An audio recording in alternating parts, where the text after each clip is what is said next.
Morning, everyone. Can everyone hear my voice? Yes, this is Jean from Signature Somebody write School. in I and make sure hear. you can all hear me this morning. We're okay. We're average on the technical stuff here, but it's nice to get some confirmation. Thank you, everyone, for making time on a Friday morning to participate in a little conversation about the General Assembly that just wrapped up. Was it just last week? Yeah. So in the room with me, we have Caitlin Bell, who you all know. We also have Luke McNamee, who works with Caitlin on our team, who probably some of you know now, and a lot of you will get to know over time. And of course, Rob is here with me too. Caitlin and Luke are probably going to do most of the talking this morning, but please use the little text box to send us questions.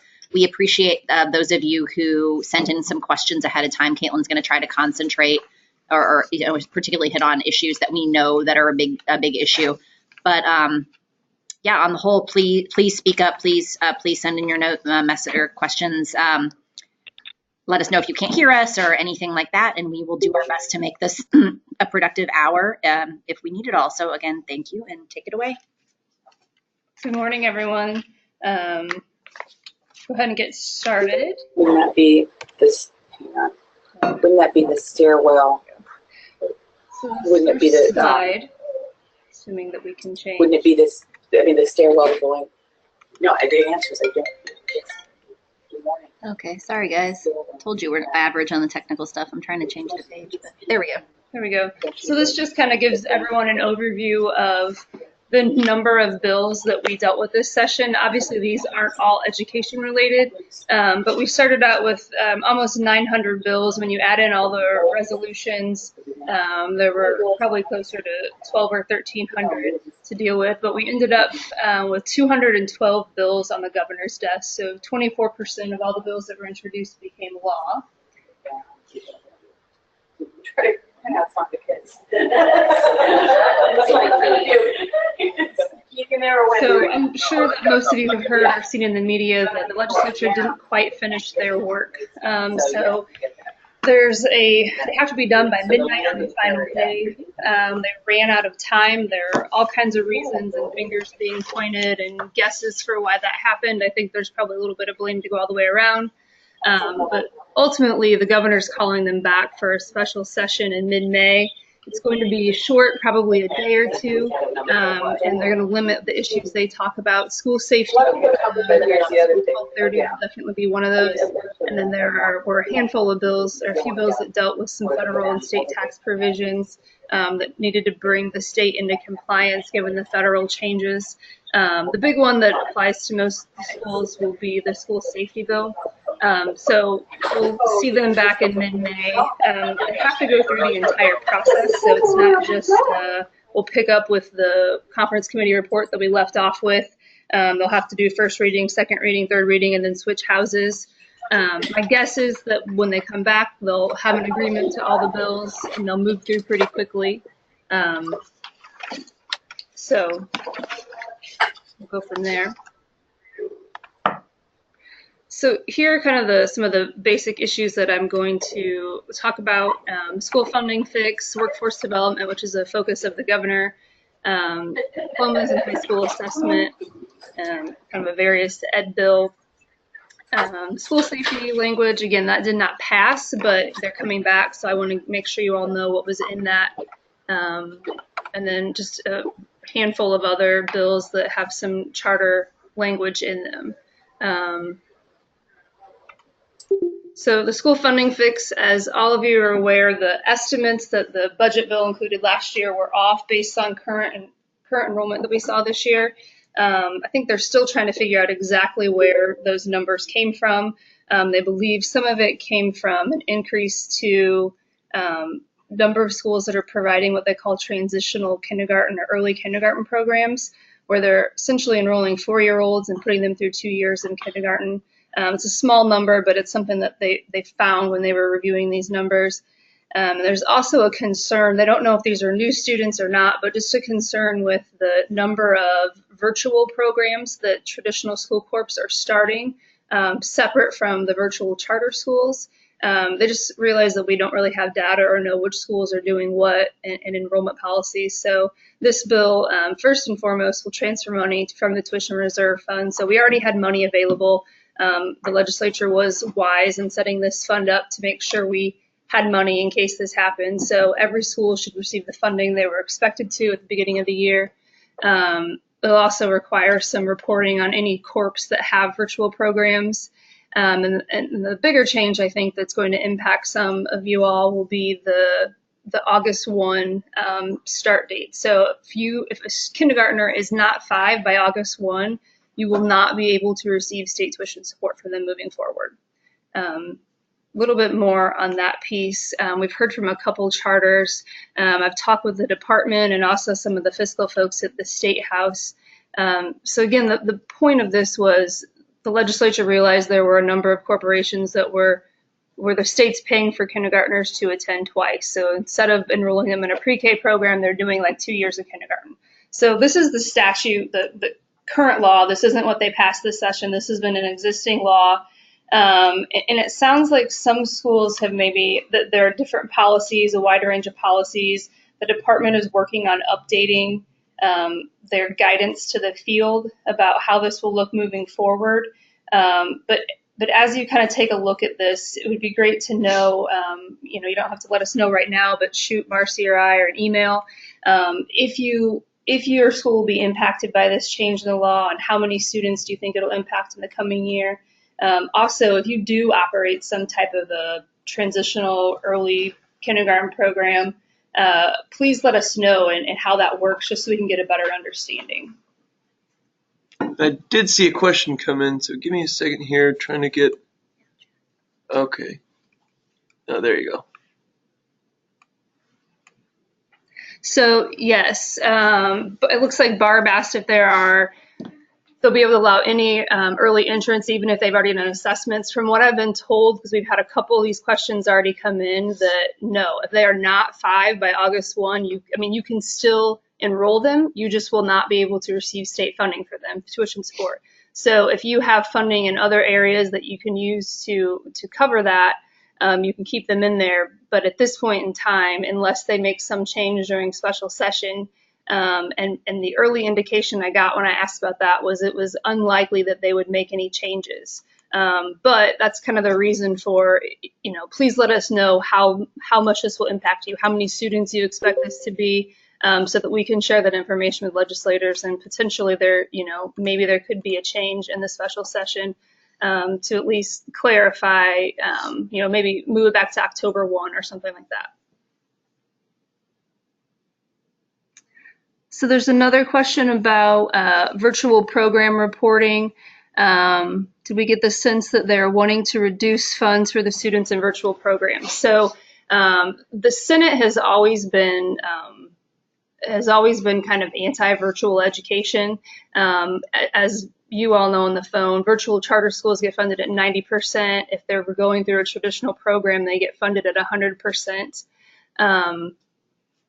And so there was some conversation, particularly from the Senate, of we should just make everyone in a virtual program 90%. I think we would love to get to the point where every single student gets 100% of the funding, regardless of what type of program they're in, because we believe that every student is equal. And I think it makes it harder if we move everyone, even the traditional schools, to 90% to ever get that back up for the virtual charters. That said, during these conversations, it was, we really don't know how many schools are out there. We brought up and had conversations with corporations that legislators had no idea were already operating these programs. So that was the reason they went back to just let's collect some data and figure out. But yes, I do think there will be a conversation about funding of virtual programs, not just virtual charters, but programs all across the board next session.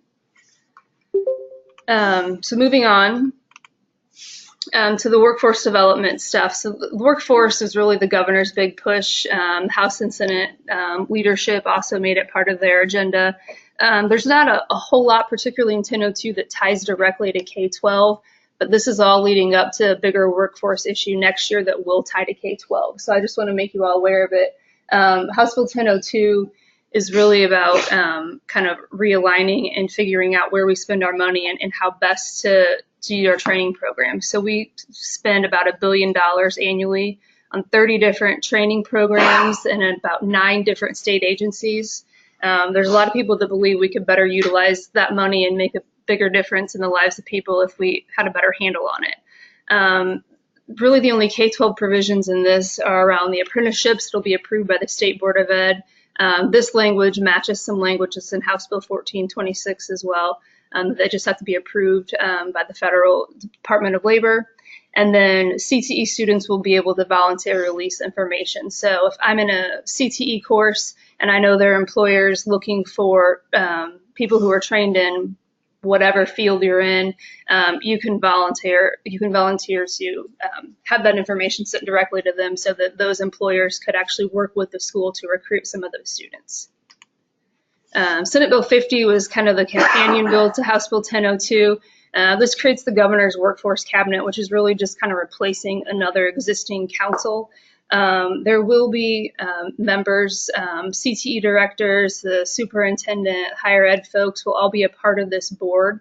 I think probably the most interesting thing here, a lot of it's going to be studying and reviewing and making recommendations, but the one that I think will apply to most of you is the requirement to create a statewide navigation or career navigation and coaching program. They have a really ambitious deadline of July 1 of this year. And then they require that all high schools, public or traditional public, charter, and non-publics, have to participate when the system is finalized. That being said, when you talk with folks in the governor's office who are going to be running this cabinet, the date in which they think that the career system will actually, the navigation system will actually be ready to and moving forward is totally unknown at this point. I think it's at least going to have to make it through another session when we can talk about funding and other priorities. So I don't think anyone should panic about this yet, but I do want you to know that it's on the radar. I think that was their point of putting it in there, to know that this is coming. And initially, once they do get the system up and running, the focus will be on juniors and seniors, but will eventually work down throughout all high school grades. 1426 was the single diploma bill. It also includes high school assessment, some grad pathway, a number of other issues. But this establishes one high school diploma. So instead of having a general diploma and a core 40, et cetera, this all makes it one diploma with 4 different designations. The hope is that this will be the answer to what the federal government is saying when they say that we can't count our general diplomas because it's a separate diploma. So basically nothing is really changing from current practice. The core 40 is still the default diploma or the designation. You have to opt out if you want to take the general track. But kind of the change in the verbiage, they believe will help with the federal government designation. Now, that being said, during the legislative session, we never got specific approval from the feds. So we'll wait and see. But regardless, our current accountability rule allows the general diplomas to be counted for the graduation rate. So no matter what, from a state letter grade perspective and a state accountability perspective, for the foreseeable future, general diplomas will be counted regardless of whether the feds see this as a change in the right direction or not. Real quickly, I'm sure many of you saw the state board had a work session on Wednesday to talk about the proposed accountability rule. And as a surprise to many of us, they decided that they wanted to delay everything. So given the passage of this bill and some of the changes in 1426, they wanted to spend more time and getting more feedback on the accountability rule. So, which is sort of that can slide, you right? go back? Just also want to mention on the diploma issues that we're also 1426 also requires an alternative diploma for those students with significant cognitive disabilities. I believe this is going to apply to that, be limited to that 1% number. And then it also requires the state board to look at math and science requirements for the core 40. So what can we use other than Algebra 2 that's still as rigorous of a requirement that would still meet Core 40. So this is something that legislators and policymakers have been talking about for a while, but this actually requires the state board to finally do it. So the combination of all these things we think will move in a positive direction of kind of getting more students over that barrier so that the majority of students will be able to earn a Core 40 or higher, and that general diploma issue really won't be that big of an issue once all this is put into place.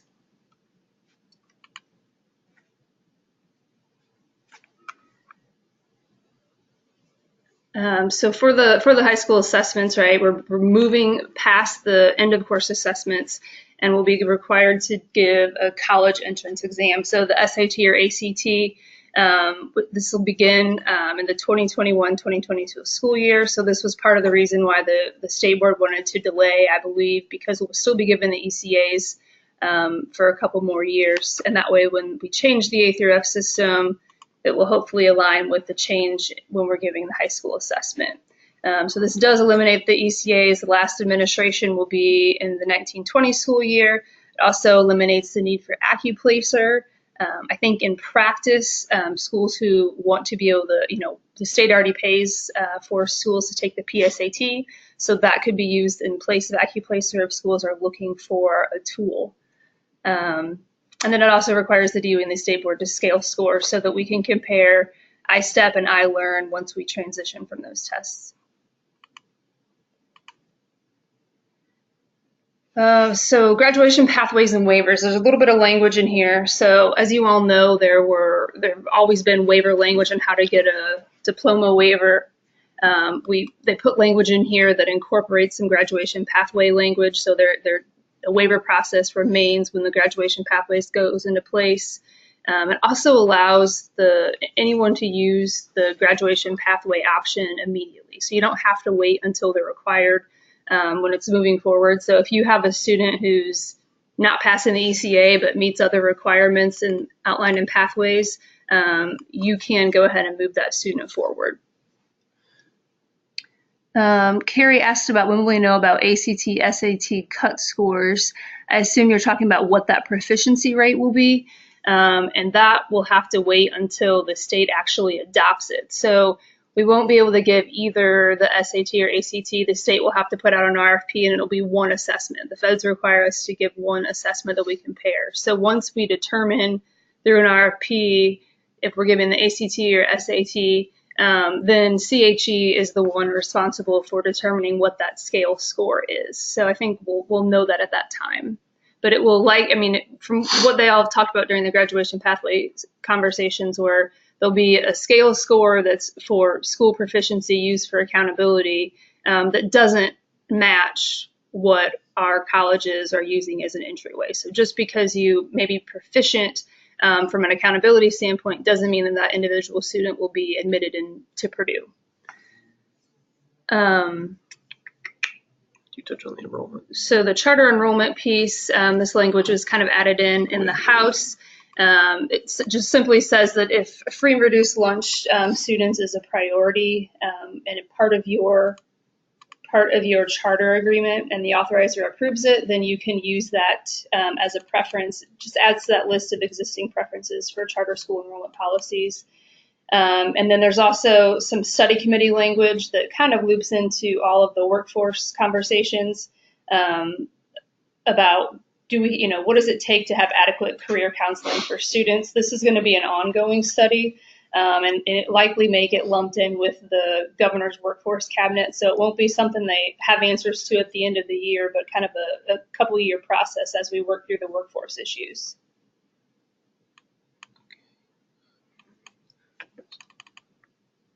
So Michelle asked whether students in a cohort between 2019 and 2023 who can opt into grad pathways and stop retaking ISTEP if they haven't passed, or if they have to continue to test but can use the pathways as sort of a waiver before graduation. So I probably would need to double check and see what the DOE guidance will be on that, if they're going to continue to keep forcing them to take the test or if they can just move down the path. I don't have that answer specifically, but we'll definitely be watching for that as DOE works to put guidance out on all these bills that have passed. So we'll get back to you on that one. So House Bill 1230, this is all the school safety stuff. And again, this did not pass. So this is not actually law. But when they come back in May, this is likely to be some of the things that we will see in that bill. So please let us know if there are issues or concerns or things that we could potentially change. I will say that we spent a lot of time working with legislators on school safety language from after the unfortunate events in Florida. There were a lot of knee-jerk reactions at the State House, some coming from the department, and what should be required of all schools. As many of you know, there's a desire by many to just include charters, lump charters into everything else we do for traditional public schools. And while the DOE has a good system set up for school corporations on various safety requirements that they have to do, it doesn't fit neatly into how charters run. So we've worked very hard with them to make sure that our charter schools and our non-pubs are still safe and still have access, but that we weren't putting them into a box that required, that allowed DOE to micromanage them and put them into a system that was created for corporations, not individual charter schools. So all that being said, basically, the language we expect to see in 1230, what we saw at the end of session, what we expect to see in May, is that all charters and accredited non-pubs will be required to adopt a local emergency plan and provide copies of floor plans to local law enforcement officers. We know most of you are already doing this, have these in place, but this gives you the autonomy to adopt your own plan, to work with who you want to. It allows but does not mandate that charters and accredited non-pubs can participate in all the DOE school safety academies, trainings. Again, many of you are doing these, but when you look at IC 5-2-10.1, which is most of the safety language, there are a lot of nuances in there about various committees and commissions that you have to be a part of. Again, that just didn't fit necessarily well with all charter schools. Some of you are participating in this today, and that's great. We just didn't want to make it a mandate. The School Safety Board is required to conduct a review and make recommendations to the Legislative Council by the end of the year on the status of school safety. And then also the Department of Ed's Division of School Safety is going to start and must complete an audit of all school corporation safety plans and have on-site visits by August of next year. Charters are included in this audit. However, the authorizers are required to work with the DOE to oversee the audits so that the DOE won't be coming in and doing on-school visits. So again, if you guys have suggestions or concerns or thoughts on this, please let us know. I don't think we're ever going to get it to the point where charters aren't included in this audit based on the conversations we've had with legislators, but we did try to make it to where it was, a less invasive process. 1230 also would transfer $1 million from the Criminal Justice Institute to the DOE to help them with conducting these audits and also training school resource officers.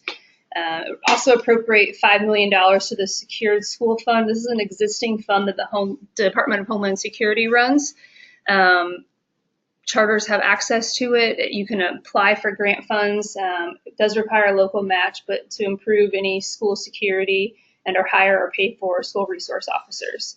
So the additional thing in this bill is that they're going to allow up to $35 million from the Common School Loan Fund to be available for school corps and charters to access low interest loans to make school safety improvements. So the most you'll be able to get is $500,000. I think they're going to look at this in combination with any amount of money or program you applied to this Secured School Fund and maybe make up the difference in there. Okay, I think we're ready for the next slide. So again, that was all the school safety stuff. We'll see that one come back. If you have questions as you look through it or concerns or anything, please let us know so we can be prepared in May as that comes forward. Here was where we kind of start the just various kind of charter related provisions in a number of bills. So House Bill 1420 was a various ed matter bill, had a lot of different things in it. I think the most important things that you all will care about is the change to the student closure records for the school closures. I think last year some language slipped in that required any charter school closing that had to submit all their records to the department. This kind of cleans this up and says, assuming that if we know where the student is going, if we communicated with the parent and we know what school they're going to, we can just transfer the records directly to that new school. And if we don't know where the student is going, the records would then go to wherever the home school district of where the student resides, rather than going to the department. We had a bit of a battle with cursive writing at the end of session, so Senator Lysing, for the 7th or 8th year in a row, managed to pass a mandate for all schools, charter and non-pubs included, to teach cursive writing, passed it out of the Senate, once again died in the House, and she made an attempt to put it in the conference committee. Ultimately, the language says schools may teach cursive writing, which is current law, but just wanted to make sure you knew that distinction there. And then there was some virtual charter language in here. Many of you remember there was virtual charter language last year that required those schools to develop an engagement policy. This is just kind of a tweak that prohibits any student who has withdrawn because of failure to meet the engagement policy. They can't re-enroll in the same school year. Senate Bill 303 requires the CPI, the Child Protection Index check for Indiana, but allows discretion for other states. So Luke, do you want to talk about why we don't need it for other states? Yeah. So on top of it being really burdensome to work with other states and get information across state lines and getting other state agencies to work well with us, there were a number of cases where they would do this CPI index across in other states and spend all the time and resources, only to find that they were investigating accusations that were never, charges were never pressed. They ended up determining that, for one reason or another, there wasn't really any issue with whoever they were investigating. So schools are spending a lot of time and money to, basically for no result. So. And then the last thing that 303 does is it codifies the current practice that summer school services can be provided with an online provider. I guess this has been the practice of DOE, but someone realized that it wasn't authorized by law and questioned whether they can make those payments. So now it is, if any of you are using online summer school providers. The computer science bill, Senate Bill 172, was another governor agenda bill. So this requires all school corps and charters to offer a computer science course as a one semester elective beginning for the 2021-2022 school year. There is going to be a fund and some teacher professional development divided for this that'll be run through the DOE. Senate Bill 217, which I know we've talked with some of you about, the dyslexia bill. This is a bill that, from the very beginning had a lot of support. There were a lot of vocal parents and advocates. And I think nearly every legislator in the Senate and the House signed on to this bill. It passed out of both chambers unanimously. There were some changes made along the way to make it easier from a DOE and a school administration perspective.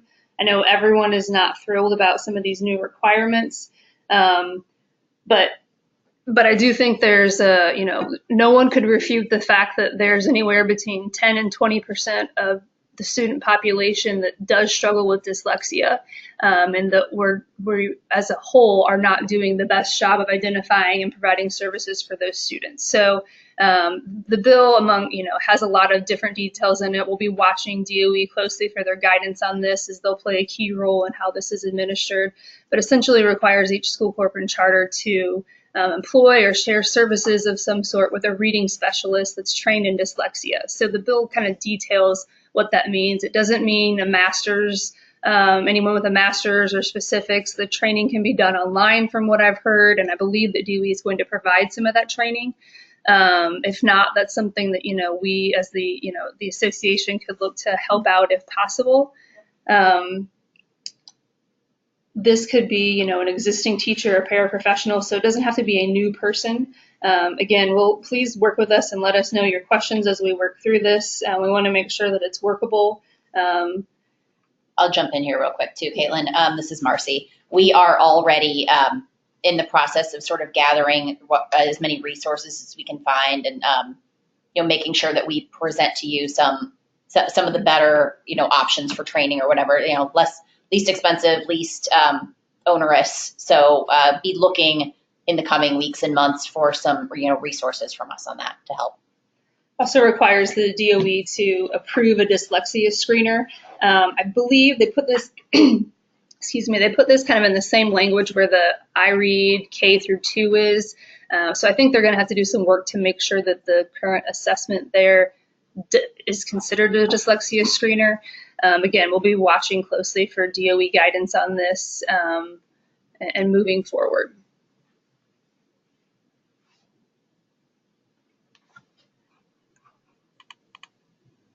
Senate Bill 387, teacher permits, exams, and salaries. This started out as a bill that would have had kind of a really complicated way of how do we take students who came close to passing exams, but the teacher licensure exams, but didn't really give them access to a license. This went back and forth from, let's just do what charter schools do and have a 90-10, where 10% of your teachers can be unlicensed to provide schools flexibility. At the end of the day, kind of the final agreement on that was,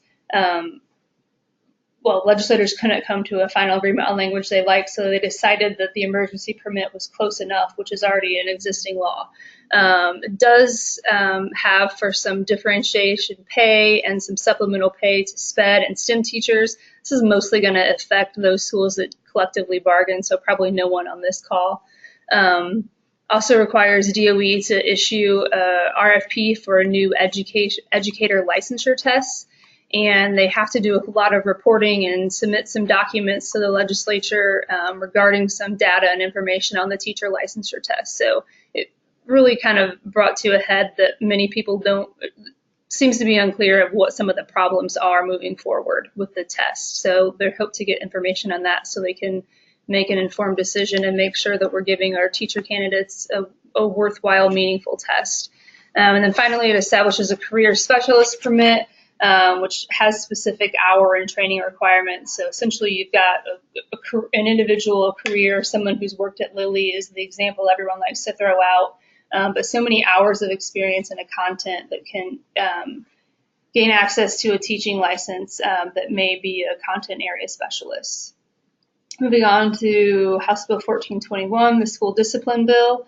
There's no mandate in here other than the DOE has to kind of revise their model plan, and that they have to provide assistance and information to schools if schools are requesting it. So if you're looking on how to reduce your out-of-school suspensions and disproportionality issues, the department will be a partner moving forward on this.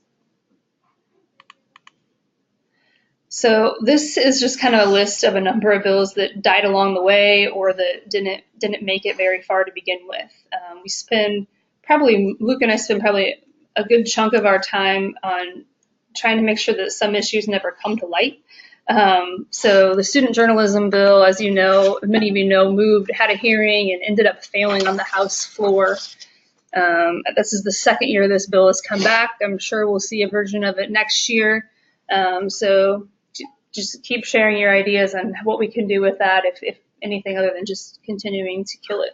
The cursive writing mandate we already talked about. Many of you were in conversation with us about the unused building and the charter law. The one that got all the attention was the IPS Broad Ripple one that ended up in House Bill 1315.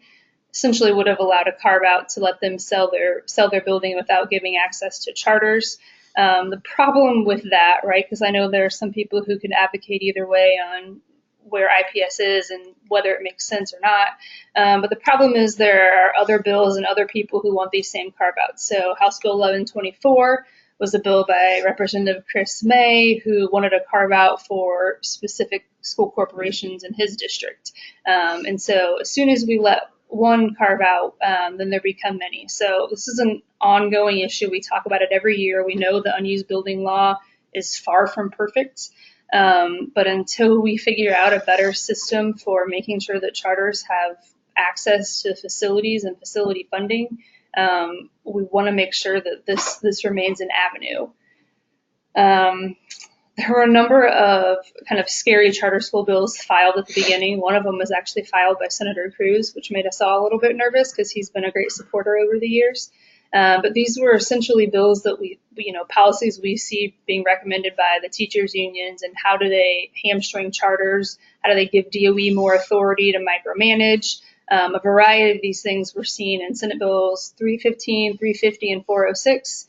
Thankfully, some early conversations with members of the Senate Education Committee, and we've ensured that these bills never even received a hearing. We already talked some about the oversight of the school safety and moving forward on that. So we did spend a lot of time, trying to make sure that you all maintain some autonomy and flexibility.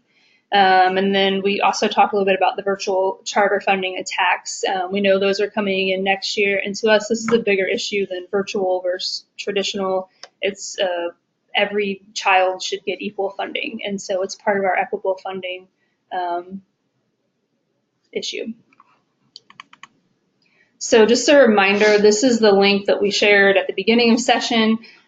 Every bill and probably a few others that relates to a charter school and education related, you can find by clicking this. It will give you the most up-to-date one. I think we've updated this so that you can see every bill that was filed, and you can see the whole process, if it became law, if it died.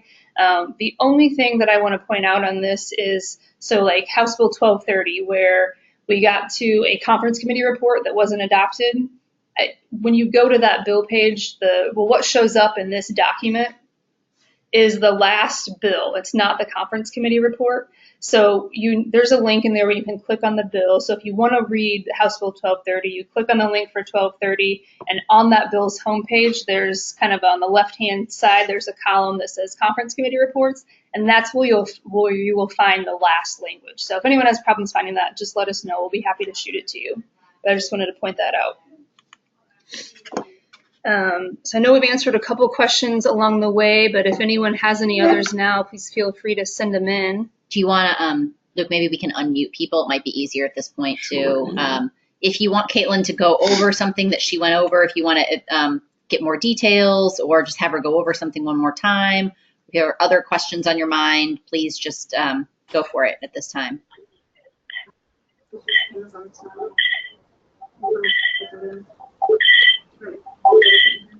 Also, I'm just now seeing Jill's email about the dyslexia suggestion. We'll certainly put that preference. We'll let them know that.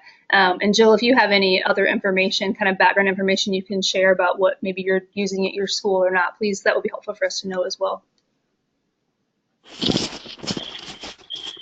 Carrie, stop. Hey, Caitlin? We can't hear you, Carrie. I'm working on the unmuting. Sorry.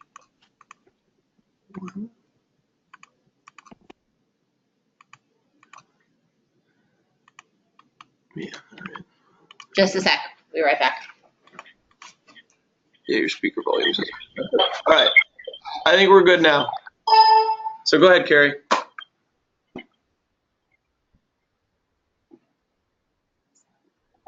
Can you guys still hear us? Looks like you should be able to.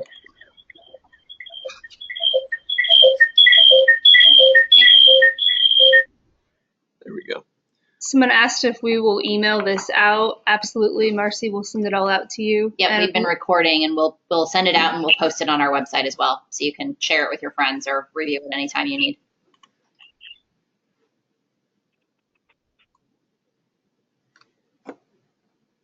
There, this is Barbara. Can you hear me okay? Hi, Barb. Yeah, I'm sure there are other charter schools in our boat that have already had the lottery for next year, and we do an early entry process like other public schools do. So we have a couple that have already been admitted through the lottery for next year that have birthdays later than August 1. So I think we're going to get into a legal issue if we tell those families now that they can't come to school here. They've already enrolled for next year, so there's that.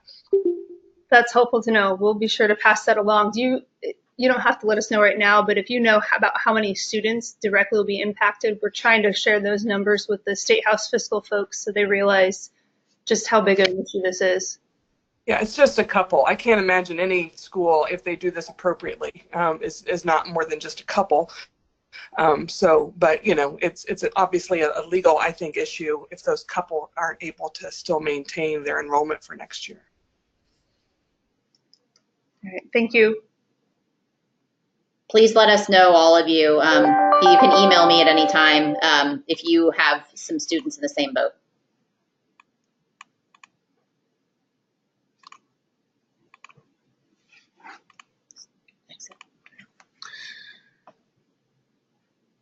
Anyone else? If not, thank you so much again for spending some time with us this morning. If you think of anything later, please contact us and let us know.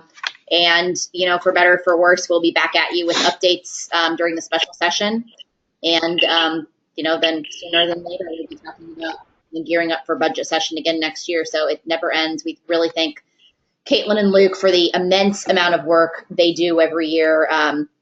I can't overemphasize enough how much time they really do spend batting down things that pop up every day around every corner that would end up being harmful to our schools. So we all owe them a great deal because they really help our school, you know, all of you. And thank you to all of you. I hope testing season has gone well. I hope spring break is great. And again, you know, contact us with any other questions you have, but if not, have a great weekend. And I just want to thank you all real quick. I know that many of you were helpful providing feedback during session as Marcy sent out random emails asking for help for us. So thank you for that. I know it's sometimes last minute, but we really appreciate being able to, when we talk with legislators, give them specific examples and direct feedback from you all. So thank you for that. Awesome, everybody. Thanks again. We'll see you soon.